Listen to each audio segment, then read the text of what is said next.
Welcome to the F-Bound Podcast. I'm your host, Shannon Schroeder, Executive Function Coach. I help neurodivergent women learn tips and strategies to improve the life skills that will help them be successful. How to recognize self-limiting beliefs. Self-limiting beliefs are those unhelpful, negative thoughts we all have from time to time. Often we don't recognize self-limiting beliefs as they creep into our minds. They can significantly impact how we see the world, ourselves, and our potential. These beliefs keep us playing small and prevent us from becoming the person we could be. Fortunately, we can do something about them. The tips in this post will help you recognize self-limiting beliefs and transform them into positive ones. Recognize self-limiting beliefs. Self-limiting beliefs are the thoughts that hold you back from achieving your very best life. These beliefs are often so ingrained that learning to recognize them takes time.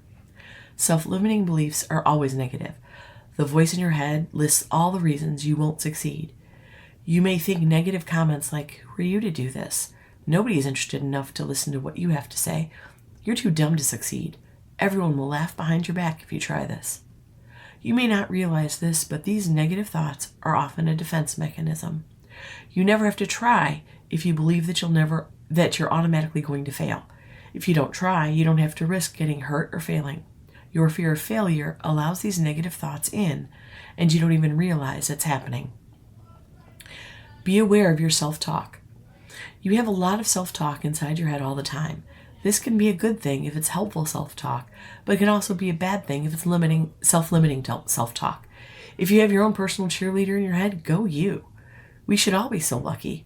We need to hear the positive comments, but most of us have a nasty little voice that only wants to point out our flaws or shortcomings. The first step in dealing with your self-talk is being aware of it and understanding how it works. This can be difficult, but here are a few ways to make it easier. Record your thoughts. You can use a digital recorder, a journal, a computer, or anything else that works for you.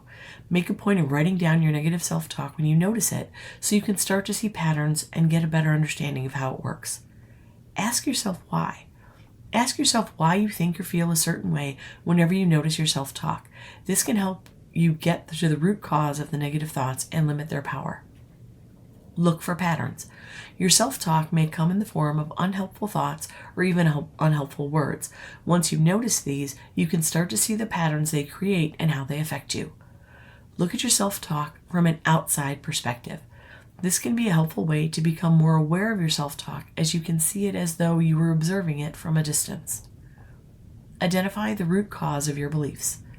To get rid of your self-limiting beliefs, it's essential to identify the root cause of them. The root cause is that unhelpful thought or feeling that triggers the belief. For example, if you notice yourself feeling unconfident at work, the root cause is likely to be your belief that you're not good enough. Once you know the root cause of your self-limiting belief, you can start working on changing it. This can be accomplished through a process of self-exploration. So, you dig into your past and uncover the source of your beliefs. As a side note, I know many of us grew up in less than supportive households. Often, our self-limiting beliefs started there because we were told we weren't smart, capable, good enough, and we believed it. Then we internalized it, and it became that nasty little voice. Doing this can be long and challenging, but it's well worth it. The more you know about your past, the better equipped you are to take control of your present and future and create a life you love. Watch out for limiting words. Words significantly impact how we see ourselves and the world around us. They are incredibly powerful and can either help or hinder our ability to achieve our goals and dreams. There are a few words that are commonly used in self-limiting ways. Learning to identify and stop using these words will help you on your journey to self-love. Here are a few common limiting words and phrases and how they can be changed to something more positive. I can't. This phrase is often used when you want to avoid something or as an excuse for not doing something. It's easier for people to believe that they can't do something than it is for them to try and fail. If you use this phrase frequently, it can be because you don't honestly believe that you can accomplish what you want. Try I choose not to instead of I can't, if the situation calls for it. Another way to be more positive is to add the word yet. Choosing the phrase I can't yet leaves room to believe that you will be able to soon. Should and must. These two words are commonly used negatively, often to make someone feel guilty or ashamed. Try replacing the word should with choose or want. For example, instead of saying, I should be more outgoing, try saying, I choose to be more outgoing. Or instead of saying, I must do this, say, I choose to do this.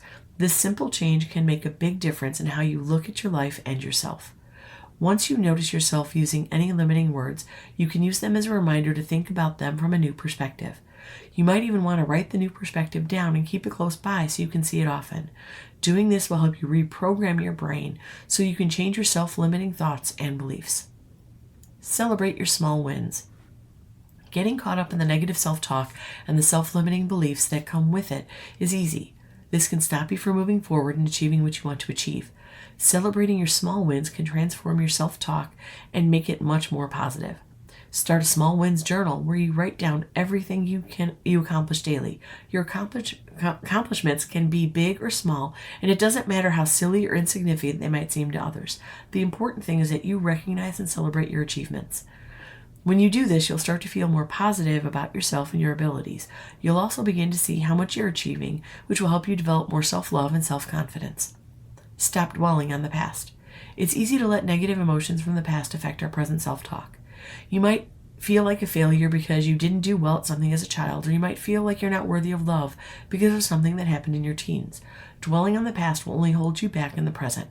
It can be helpful to acknowledge your past and the negative emotions you feel about it, but you need to let it go and stop dwelling on it so you can move forward. When you dwell on the past, it's easy to get stuck in your old, unhelpful self-talk and feel like nothing will ever change.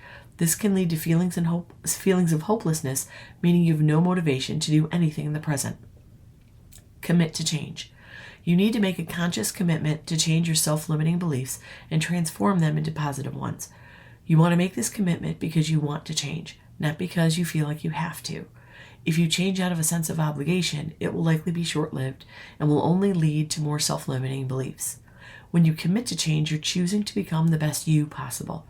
You're taking responsibility for your happiness and choosing to transform your self-talk so you can achieve what you want to achieve. Learning to recognize self-limiting beliefs takes time. When you focus on a self-limiting belief, try to counter it with a positive truth. Keep doing this, and eventually you'll notice a shift in your mindset that will lead to a better life. It is possible to reprogram your brain and transform your self-talk so you can achieve your goals and dreams and become the best version of yourself possible. I hope you enjoyed this episode of the F-Bomb podcast. Thank you for listening. Remember to subscribe below and check out my show notes to learn more about my Facebook group, courses, and membership.